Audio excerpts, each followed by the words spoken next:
नमस्कार, views today live में आपका स्वागत है। मैं हूं अरुण।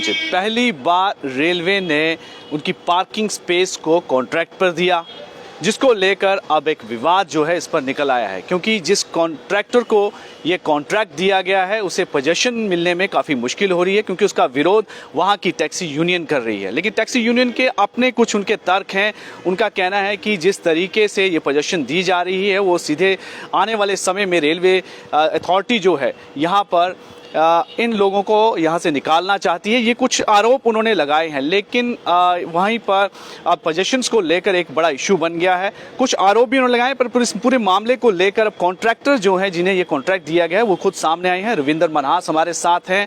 काफ़ी समय से ये विवाद चल रहा था, लेकिन उन्होंने इस बारे में आकर अपना पक्ष नहीं रखा, लेकिन आज पक्ष रखा है। आपसे पूछेंगे कि काफ़ी समय से प्रेस कॉन्फ्रेंस जो है टैक्सी यूनियन की तरफ से की गई हैं, ट्रांसपोर्ट यूनियन की तरफ से की गई हैं, और लेकिन आज आप सामने आए, उन्होंने कई आरोप लगाए हैं। सबसे जानना चाहेंगे कि आखिर क्या ऐसा मसला हो गया कि अब आप सामने आए। देखिए, 27 जुलाई को एक नॉर्दर्न रेलवे फिरोजपुर डिवीज़न से एक टेंडर होता है, तो उसमें मैं पार्टिसिपेट करता हूँ। पार्टिसिपेट करने के बाद मैं H1 डिक्लेयर होता हूँ। उसके बाद मुझे अलाटमेंट होती है। अलाटमेंट होने के बाद मैं वहाँ पे काम करने जाता हूँ। वो मुझे काम ही नहीं करने दे रहे हैं, वो वहाँ आने नहीं दे रहे हैं। देखो, मेरा किसी के साथ कोई लेना देना नहीं। मुझे जो पार्किंग स्पेस मैंने उनको प्रोवाइड करानी है, जो पार्किंग कलेक्ट करनी है, मैंने वो कलेक्ट करके जो रेलवे के पैसे रेलवे को देने, जो बचेंगे वो मैंने अपना प्रॉफिट निकालना है।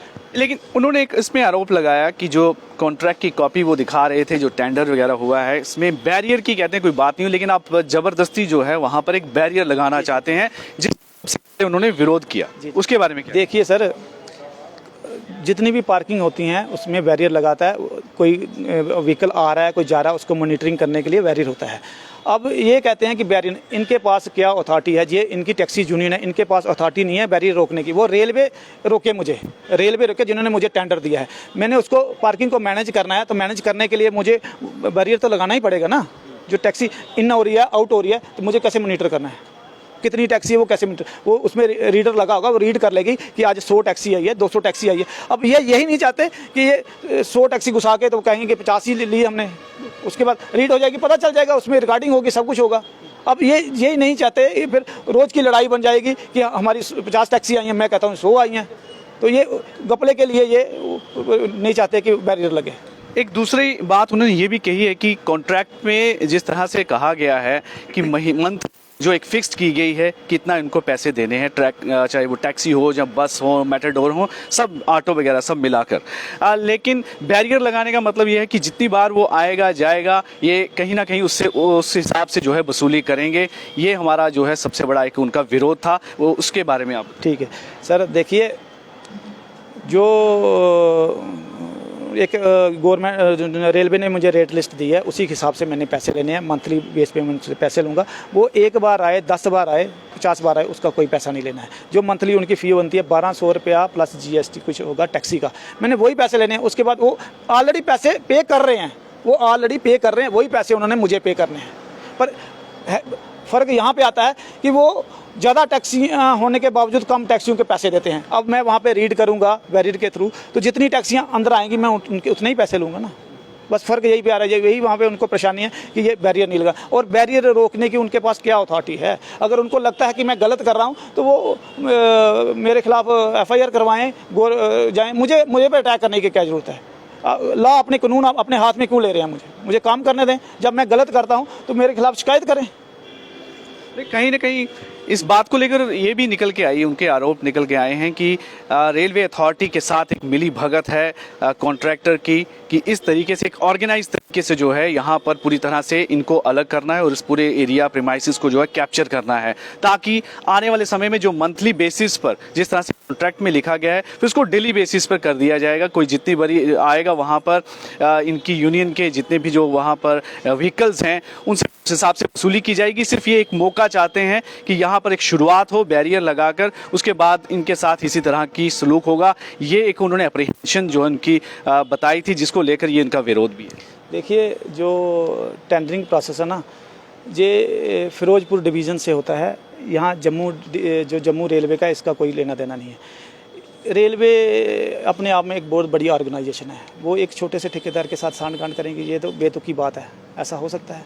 ऐसा होता तो फिर बड़े बड़े काम ले लेता, बड़ी बिल्डिंगें सारा रेलवे में ले लेता। ये बेतुकी बात है। देखिए, अब एक बंदे को मैंने स्लिप काट दी कि 1 महीने के वो ऑथराइज है, जितने 1200 कुछ पैसे बनते हैं, मैंने वो पैसे ले लिए। तो उसके बाद बार बार पैसे लेने की तो बजाय नहीं है, तुक्की नहीं बनती कि कैसे पैसे लूँगा।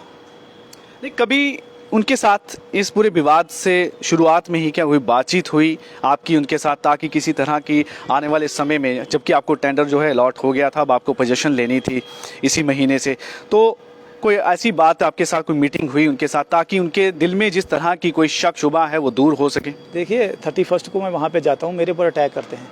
मीटिंग का तो उन्हें गुंजाइश छोड़ी नहीं। मुझे काम करने देते, मेरे पास आते तो बात हो सकती ना। मुझे वहाँ घुसने नहीं दे रहे हैं।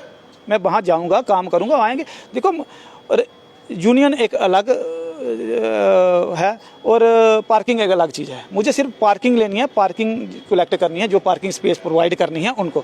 उसके बाद वो अपनी यूनियन चलाएं, उनसे मेरा कोई लेना देना नहीं है। यूनियन जिस तरीके से वो चला रहे हैं सालों से, वो चलाएं।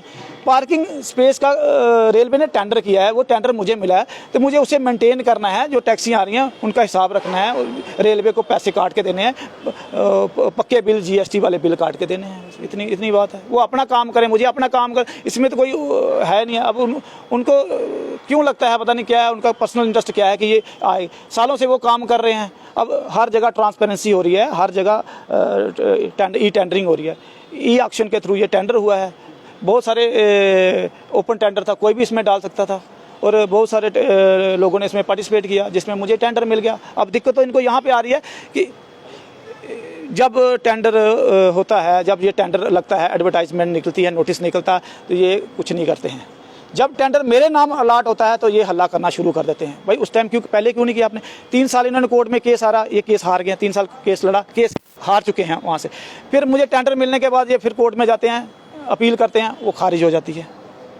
अब गवर्नमेंट ने मुझे अलाट किया है, तो मुझे अपना काम करने, अगर कोई दिक्कत आती है तो मेरे खिलाफ एक एप्लीकेशन दे दें कि ये ठेकेदार यहाँ पे गलत कर रहा है। मुझे पहले काम तो करने दें। अभी पिछले दिनों कुछ उन्होंने रेलवे के यहीं पे कुछ कर्मचारी जो ऑफिसर हैं उनके खिलाफ भी आरोप लगाए हैं, करप्शन के आरोप लगाए हैं, और कहीं ना कहीं इस पूरी टेंडर प्रोसेस में किसी तरह की जो साजिश हुई है उसको लेकर भी कुछ आरोप लगाए हैं।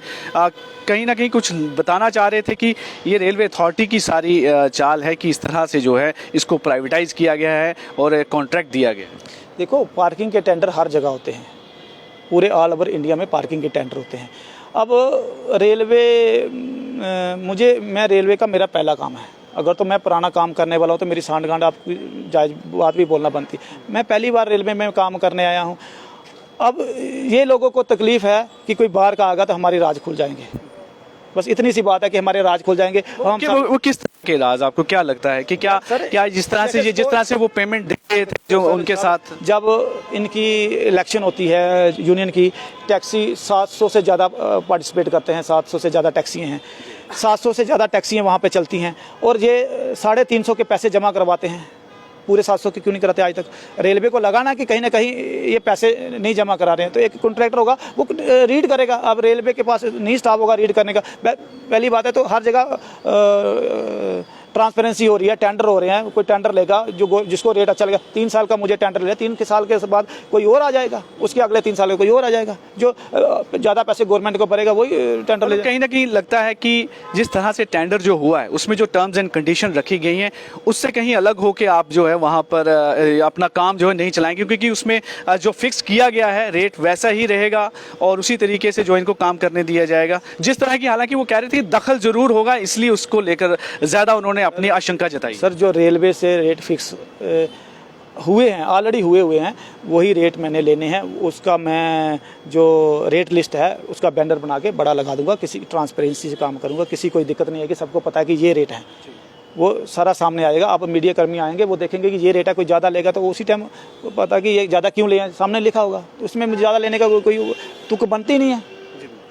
बिल्कुल सही कहा है। इनका सिर्फ यही कहना है कि बड़ी ट्रांसपेरेंसी के साथ जो है ये सारा काम होगा और जो टर्म्स एंड कंडीशन रखी गई हैं इस पूरे कॉन्ट्रैक्ट में उसी हिसाब से चार्ज किया जाएगा, इससे ज़्यादा नहीं। लेकिन पहले काम करने दिया जाए। लेकिन जो टैक्सी यूनियन है काफ़ी उनके लिए प्रॉब्लम खड़ी कर रही है। ये कुछ अभी कहना है इन कॉन्ट्रैक्टर का जिन्हें ये कॉन्ट्रैक्ट मिला है कि जो टर्म्स एंड कंडीशंस जिस पर इनको टेंडर मिला है उसी पर वो काम करें।